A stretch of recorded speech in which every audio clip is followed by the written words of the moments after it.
आहे. आज साहित्य वाटप होत आहे. कशा प्रकारे आपलं नियोजन आहे काय?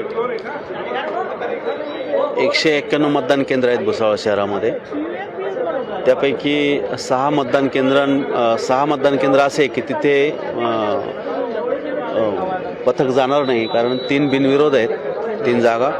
आणि आयोगाच्या कालच्या सूचनेनुसार 3 ठिकाणी जो कार्यक्रम असणार आहे मतदानाचा तो स्थगित करण्यात आलेला आहे आणि तो 20 तारखेला आहे मतदान. 21ला मतमोजणी आहे. हे वगळता आम्ही 19 टेबल लावलेले आहेत साहित्य वितरणासाठी. सर्व PROज आणि त्यांच्या टीम फॉर्म झालेले आहेत. त्यांना मतदान केंद्रांचं वाटप देखील रँडमायझेशन पद्धतीने करण्यात आलेलं आहे आणि आता प्रत्येकजण साहित्य घेऊन त्या चेकलिस्टप्रमाणे चेक करतायत आणि त्यांच्यासाठी वाहनांची पण व्यवस्था केलेली आहे. आम्ही सर्व सुसज्ज पद्धतीने आणि नियोजित पद्धतीने काम चालू आहे. या ठिकाणी जे संवेदनशील आहे, ज्या ठिकाणी असं कॅमेरे वगैरेचे काय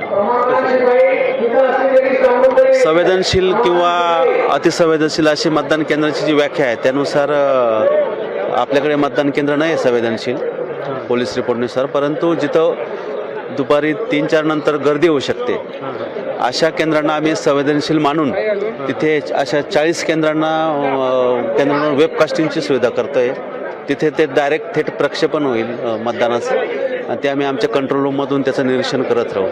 विशेषतः जिथं जाम मॉलला असेल किंवा खडका रोड आहे त्या मतदान केंद्रावर गर्दी होण्याची शक्यता जास्त आहे. त्यामुळे आम्ही त्या मतदान केंद्रावर लक्ष ठेवून आहोत. टायमिंगचं नियोजन वगैरे कसं ठेवण्यात सकाळी 7:30 वाजता उद्या मतदान होईल सुरू 5:30पर्यंत.